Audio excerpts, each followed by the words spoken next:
Welcome back to the channel guys. तो आज हम लोग शुरू करने वाले हैं basics of foreign market series का episode number 7। So let's get started.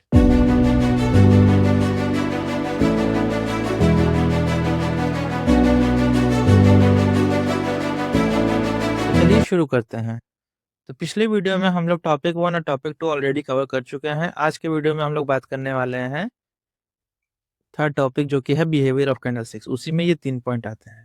अगर ये जो प्रीवियस टॉपिक्स हैं इसके ऊपर इसका वीडियो अगर आप लोग नहीं देखे हैं तो हम लोग के चैनल पर जाके आप एपिसोड नंबर 6 देख सकते हैं। ठीक है, चलिए स्टार्ट करते हैं। Behaviour of candlesticks.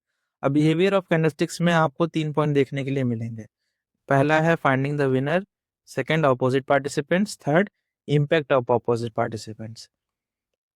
चलिए सबसे पहला पॉइंट हम लोग देखते हैं, फाइंडिंग द विनर।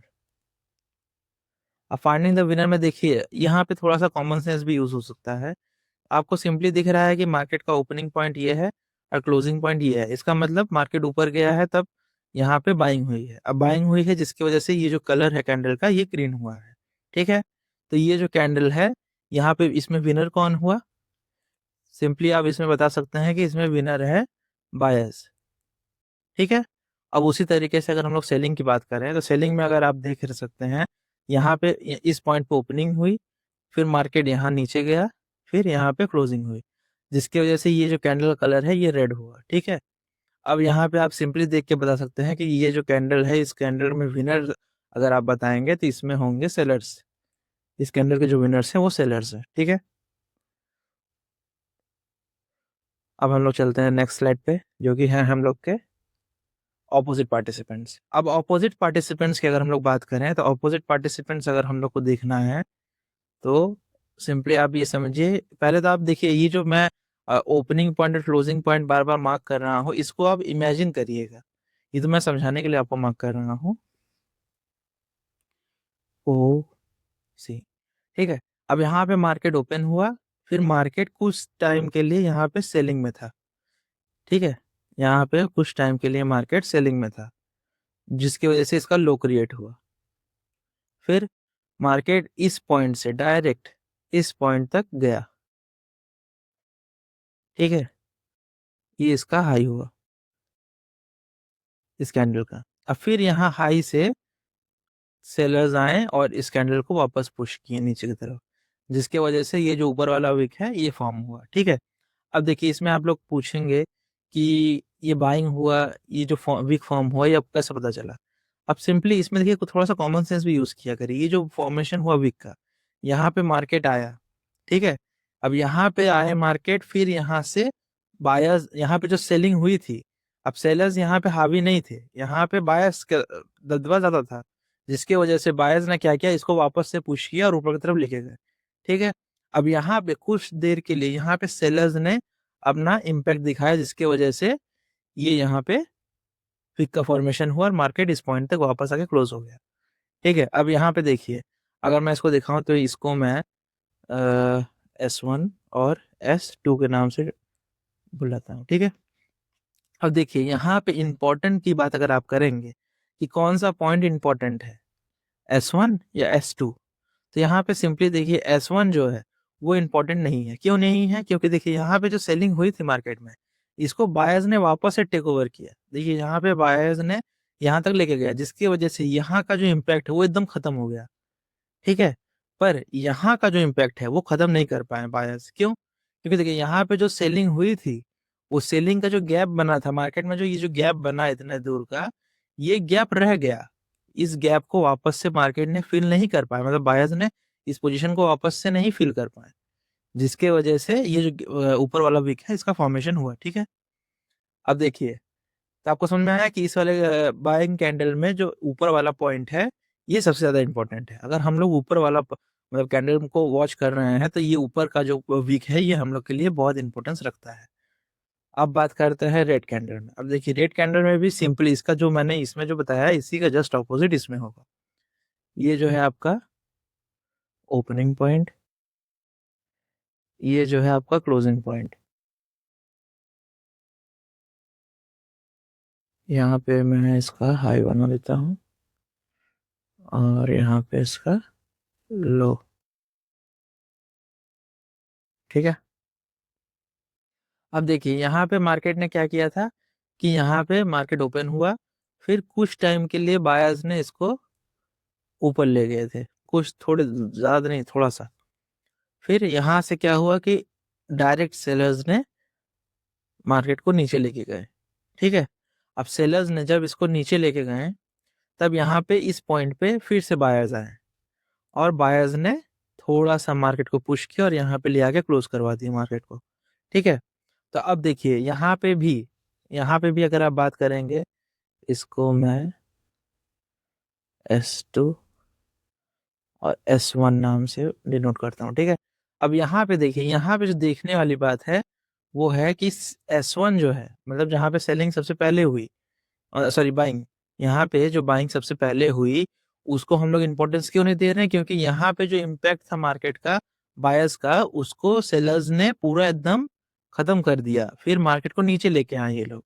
अब यहाँ पे इसको हम लोग इम्पोर्टेंस क्यों दे रहे हैं, यहाँ पे जो इम्पैक्ट हुआ था बायर्स के वजह से, उसको देखिए मार्केट कवर नहीं कर पाया, मार्केट में ये जो गैप है ये रह गया, जिसकी वजह से ये जो वीक का फॉर्मेशन, ये जो वीक बना, इसका फॉर्मेशन हुआ, ठीक है। तो हम लोग को क्या पता चला कि ऑपोजिट पार्टिसिपेंट्स इस कैंडल में है और इसमें भी है, ठीक है। तो अब हम लोग देखते हैं अपना थर्ड टॉपिक।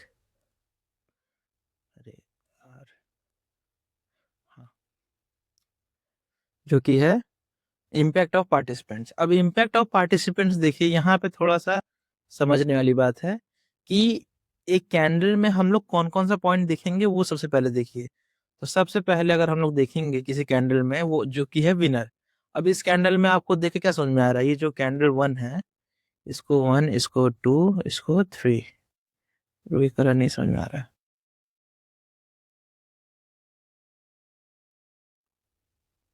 इसको 1, इसको 2, इसको 3, ठीक है। अब देखिए ये जो 1, 2, 3 कैंडल है, सबसे पहले हम लोग 1 की बात करते हैं। अब देखिए 1, कैंडल नंबर 1 में अगर आप देखेंगे, जो विनर है वो है बायर्स, सिंपली समझ में आ रहा है। अब इसमें ऑपोजिट पार्टिसिपेंट्स है कि नहीं, इसमें ऑपोजिट पार्टिसिपेंट्स आपको समझ में आ रहा है? हाँ, बिल्कुल समझ में आ रहा है। तो इसमें वो ऑपोजिट पार्टिसिपेंट्स हैं, इसको हम लोग वाई कर देते हैं, मतलब यस, ठीक है। अब यहाँ पे देखिए जो इम्पैक्ट है ऑपोजिट पार्टिसिपेंट्स का वो क्या है, यहाँ पे ऑपोजिट पार्टिसिपेंट्स का जो इम्पैक्ट है वो एकदम लो है। क्यों? क्योंकि मार्केट में जो सेलर्स इस पॉइंट पे आए, वो इसको थोड़ा सा ही पुश किए, ठीक है, और यहाँ पे लाके क्लोज कर दिए।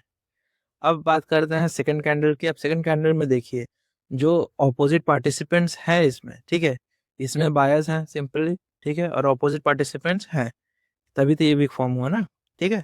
अब देखिए यहाँ पे मार्केट ने क्या किया, मतलब सेलर्स ने क्या किया कि मार्केट को पुश किया और आधा पुश कर दिया, मतलब ये जो कैंडल है उसका आधा ये लोग पुश कर दिए।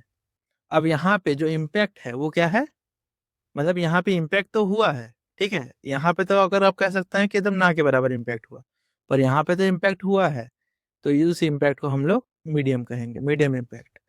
मतलब यहाँ पे जो इम्पैक्ट था ऑपोजिट पार्टिसिपेंट्स का, वो मीडियम है। और यहाँ पे जो तीसरा कैंडल है हम लोग का, उसमें अगर आप ध्यान से देखेंगे तो जो सेलर्स ने मार्केट को पुश किया, वो कम से कम आधे से भी ज्यादा पोर्शन ये लोग पुश कर चुके हैं कैंडल का। तो ये जो कैंडल का फॉर्मेशन है, मतलब ये जो कैंडल का इम्पैक्ट है इस कैंडल में ऑपोजिट साइड पार्टिसिपेंट्स का, वो है हाई, वो एकदम हाई है। अब बात आती है कि यहाँ पे अगर हम देखें जस्ट उसका ऑपोजिट सेलिंग में, तो देखिए सेलिंग में भी मैं 4, 5 और 6 के नाम इसको दे रहा हूँ, ठीक है। अब यहाँ पे देखिए, यहाँ पे बायर्स आए, बायर्स ने मार्केट को ऊपर की तरफ पुश करना स्टार्ट किया, ठीक है। अब देखिए यहाँ पे जो चौथा कैंडल है, मतलब फोर्थ कैंडल, अब यहाँ फोर्थ कैंडल में अगर आपको दिख रहा होगा, तो मार्केट में जो बायर्स ने पुश किया है मार्केट को, वो बहुत थोड़ा सा क्वांटिटी है, ठीक है। फिर फिफ्थ कैंडल में अगर हम लोग देखें, इसको हम लोग इम्पैक्ट इसका लो दिखाते हैं, ठीक है। अब फिफ्थ में अगर हम लोग देखें तो इम्पैक्ट जो है वो मीडियम है, क्यों? क्योंकि आधे के आसपास कैंडल को पुश किए हैं बायर्स ने, ठीक है। अब 6 की अगर हम लोग बात करें तो इसमें हाई, क्यों? क्योंकि यहाँ पे जो इम्पैक्ट है बायर्स का वो बहुत ज्यादा है, जिसकी वजह से इसको मार्केट ने एकदम मतलब कि समझ लीजिए आधे से भी आधे के आसपास भी नहीं है ये, आधे से आधे के आधा है ये, इसको इतना दबा चुके हैं। तो अब ये आपको समझ में आया कि इम्पैक्ट ऑफ पार्टिसिपेंट्स क्या होते हैं, ठीक है। अब हम लोग नेक्स्ट टॉपिक की बात करते हैं। नेक्स्ट क्या, अब मैं थोड़ा आपको और डिटेल में बताना चाहता हूँ ये जो टॉपिक है इम्पैक्ट ऑफ पार्टिसिपेंट्स का। अब यहाँ पे देखिए, यहाँ पे कुछ कैंडल्स बने हुए हैं, ठीक है। अब ये जो कैंडल्स हैं ये किस बेसिस पे बने हैं, तो देखिए यहाँ पे ये इसका ओपनिंग पॉइंट है और ये क्लोजिंग पॉइंट है, ठीक है। इसको इमेजिन करना है। अब यहाँ पे अगर आप बात करें विनर कौन है, तो यहाँ पे विनर है बायर्स। ये पहला कैंडल, ये दूसरा, ये तीसरा, ठीक है। अब यहाँ पे बायर आ गया, ठीक है, और यहाँ पे सेलर। तो ये तो पहले पॉइंट तो आपका क्लियर है कि इसमें विनर कौन है, ठीक है। अब बात करते हैं कि इसमें ऑपोजिट पार्टिसिपेंट्स हैं कि नहीं। तो देखिए इसमें अगर आपको दिख रहा होगा कि ऑपोजिट पार्टिसिपेंट्स ना के बराबर है, मतलब है ही नहीं, ठीक है। अब इसमें ऑपोजिट पार्टिसिपेंट्स नहीं है तो इसका मतलब क्या है, इसका मतलब ये है कि ये जो कैंडल है ये स्ट्रॉन्ग बुलिश है, ठीक है। मतलब यहाँ पे जो बायर्स है वो बहुत ज्यादा स्ट्रॉन्ग है, ये बात आपको समझ लीजिएगा। अब यहाँ पे अगर हम लोग सेकंड पॉइंट की बात करें, ऑपोजिट पार्टिसिपेंट्स नहीं है तो नो, ठीक है। अब हम लोग तीसरा पॉइंट क्या देखे थे, इम्पैक्ट ऑफ पार्टिसिपेंट्स। अब देखिए यहाँ पे क्या इम्पैक्ट आपको कुछ दिख रहा है, यहाँ पे आपको इम्पैक्ट दिख रहा है कुछ नहीं, तो इस पे हम लोग नो करेंगे। तो ये जो आपको पैटर्न दिख रहा है ये स्ट्रॉन्ग के मतलब किया जाता है, स्ट्रॉन्ग कैटेगरी में, स्ट्रॉन्ग बाय, ठीक है। अब ये जो कैटेगरी है ये जस्ट इसका ऑपोजिट है, यहाँ पे इसको हम लोग स्ट्रॉन्ग सेल के पैटर्न के नाम से जानेंगे। अब यहाँ पे देखिए यहाँ पे भी सेम चीज है, यहाँ पे ऑपोजिट पार्टिसिपेंट्स नहीं है। जब ऑपोजिट पार्टिसिपेंट्स ही नहीं है तो इम्पैक्ट तो होने की बात ही नहीं आती है, तो ठीक है। एक टॉपिक में आपको और क्लियर करवा दिया। अब यहाँ पे हम लोग चलते हैं आगे, आगे देखते हैं। मैं एक और पैटर्न आपको दिखा रहा हूँ। अब देखिए ये जो पैटर्न है इसमें ऊपर भी विक नहीं है, नीचे भी विक नहीं है, समझ में आ रहा है। पर इसमें आपको समझ में आ रहा है कि विनर कौन है। इसमें इस कैंडल में अगर आप ये जो 3 कैंडल दिख रहे हैं, इस 3 कैंडल में आपको विनर समझ में आ रहे हैं, हाँ सिंपली समझ में आ रहा है, बायर्स है, ठीक है। अब यहाँ पे अपोजिट साइड के कोई भी पार्टिसिपेंट्स दिख रहे हैं आपको, भाई नहीं दिख रहे हैं। फिर यहाँ पे आपको क्या वो दिख रहा है, इम्पैक्ट ऑफ पार्टिसिपेंट्स, वो भी नहीं दिख रहा। तब ये कैटेगरी स्ट्रॉन्ग बुलिश की कैटेगरी में आती है।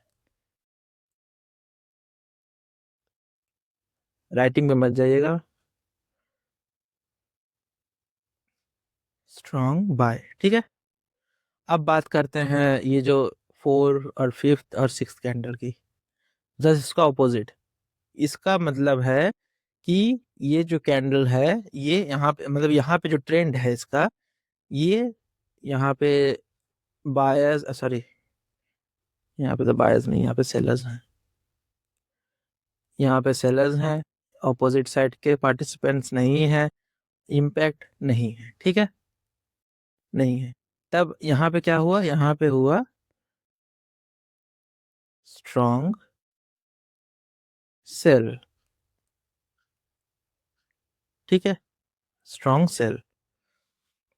तब आपको मैं 2 तरह का पैटर्न दिखा चुका। अब देखिए यहाँ पे बात समझने वाली बात ये आती है कि ये जो जितनी बड़ी इसकी बॉडी होगी, जो कैंडल है जितनी बड़ी उसकी बॉडी होगी उतना ही उसमें जो विनर है वो स्ट्रांग रहेगा।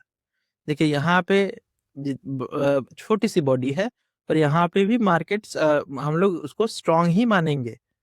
जो वीक वाले कैंडल्स होते हैं, जैसे इस तरह का वीक बना रहता है, इस तरह का वीक बना रहता है, इन वीक वाले कैंडल से ये वाले जो सिंपल कैंडल रहता है जिसमें कोई वीक नहीं, उसको हम लोग स्ट्रांग मानते हैं, ठीक है। इसका मतलब है कि मार्केट स्ट्रांग है, मतलब जो ट्रेंड चल रहा है, जैसे यहाँ पे सेलिंग ट्रेंड है तो इसका मतलब है कि सेल स्ट्रांग है।